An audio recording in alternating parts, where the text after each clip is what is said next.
Years ago, a mentor told me that the most important part of any story is surprise. A few years later, a writer I deeply respect wrote that perhaps the difference between good and great writing is technique, though even that was probably not as important as conviction. But what keeps us invested in a story is curiosity, the gap between what we know and what we need to know, the questions that drive us.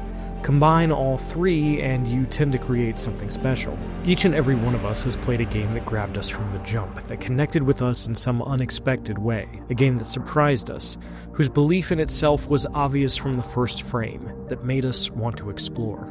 I have played a lot of video games, friends, and that feeling is increasingly rare for me, especially in the AAA space. So when I tell you that Clair Obscur, Expedition 33, grabbed me by the throat from the jump and didn't let go for a single second of the 3.5-hour demo I played twice, believe me when I tell you, that's some powerful magic. Expeditioners, we do not take for granted that you dedicate your final year of life to keeping hope alive for all of Lumiere. If you're unfamiliar, Clair Obscur Expedition 33 has a pretty fascinating setup. See, there's this being called the Paintress, and every year she paints a new number. When she does, every person of that age dies. Poof, vanishes, turns to dust. Do not pass go, do not collect $200. And the thing is, she's counting down. Every year, the people dying get younger, so every year the people of Lumiere send a volunteer expedition of people with 1 year left to live on a desperate, impossible, doomed mission to go to the continent across the sea and kill the Paintress, so she can never paint death again. You battle the Paintress. Know that Lumiere fights with you. You'll find journals from Expedition 84, so if you can do the math in your head, you'll get how desperate this whole thing is and how young, but still older than the average RPG protagonist, your characters are. Learn from the ones who came before. And lay the trail for the ones who come after. Things get weirder once your crew lands on the continent. They almost immediately run into an old man who nearly dispatches the whole expedition single-handedly. You play as Gustav, one of the survivors, traumatized and alone, walking through countless corpses from other expeditions and his own. He's about to shoot himself when he's found by Lune, another member of the expedition. You do that, we both die. She's not blind to reality. They're probably both going to die, but expedition members swear an oath. When one falls, we continue. As long as one of them stands, their fight isn't over. Lune and Gustav clearly care about one another, but they don't always get along. When they find an unsigned message indicating another member of Expedition 33, Maëlle, might still be alive, Gustav wants to drop everything and try to save her, and then get out of Dodge. Lune is worried that the whole thing is a trap. Expedition members are always supposed to sign their messages. We have to go. No. Not yet. At one point, later on, Lune asks Gustav if he's a coward because he just wants to get Maëlle and get out. He's not. He's just dealing with watching almost everyone he knows die. And Lune, she's the one that said they should land on that beach in the first place. Neither one of them has it easy. These characters are adults, and they're written like it. Come on, we always said the future of Lumiere is more important than Any individual life, yes. Do you still believe that? They don't always agree. They're dealing with guilt and loss and trauma, and they're not always kind to one another in the heat of the moment. But they care about each other, and at the end of that exchange, once they've calmed down, they share a laugh.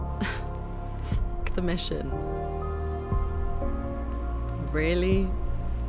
Compelling characters are complex and flawed, and Expedition 33 seems to understand that. Sorry.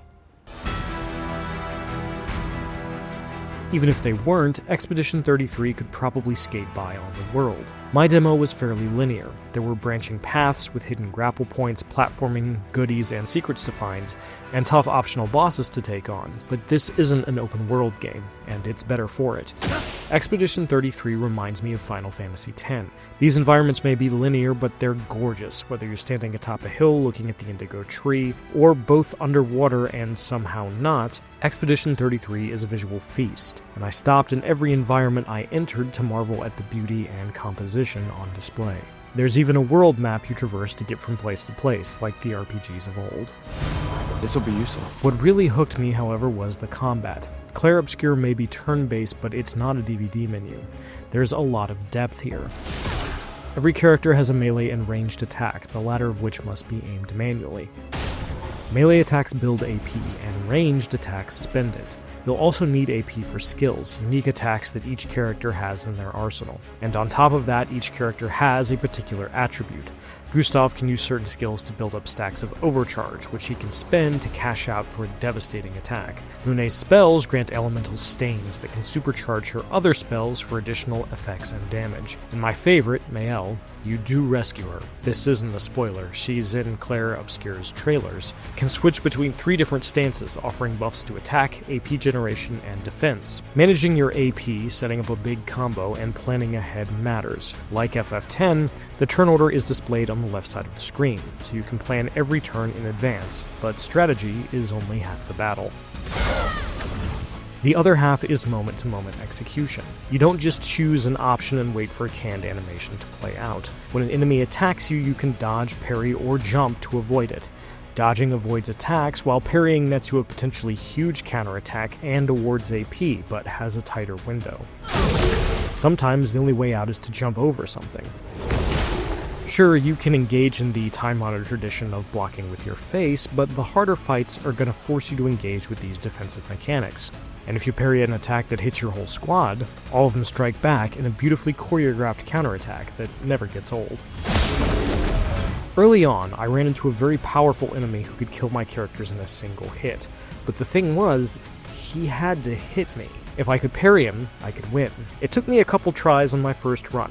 He had a tricky attack that forced me to parry or dodge twice in a row, but once I figured out I could parry the first hit and dodge the second, I managed to take him down.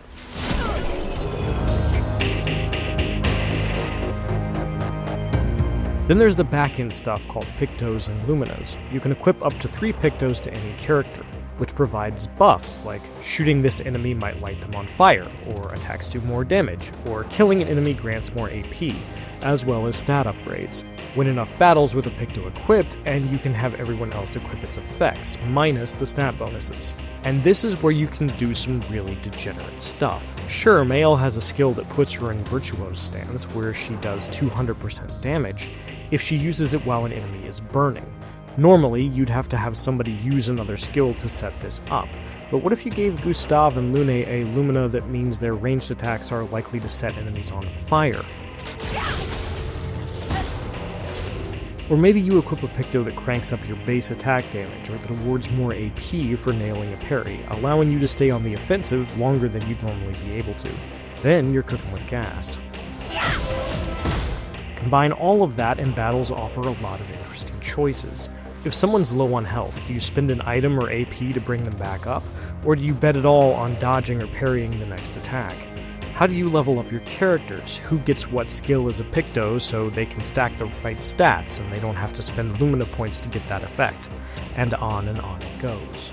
And through it all, Expedition 33 is constantly finding new ways to make itself interesting. What's a Gestrel, and why is Lune obsessed with them? Who is the Paintress, and what does she want? Why is the world the way that it is? Are all these beings actually hostile? Some of them seem pretty friendly, and you have the option to fight them or leave them alone. What's the deal with that old man? How does any of this stuff work? In my demo, Clair Obscur Expedition 33 didn't stop to explain itself, and I appreciated that.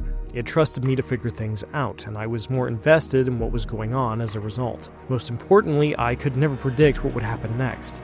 By the time "Thank you for playing" came up on my screen at the end of my demo, I was thoroughly hooked. On my second run-through, I found even more hidden areas, and laid the smackdown on one of the optional fights that had flummoxed me the first time around.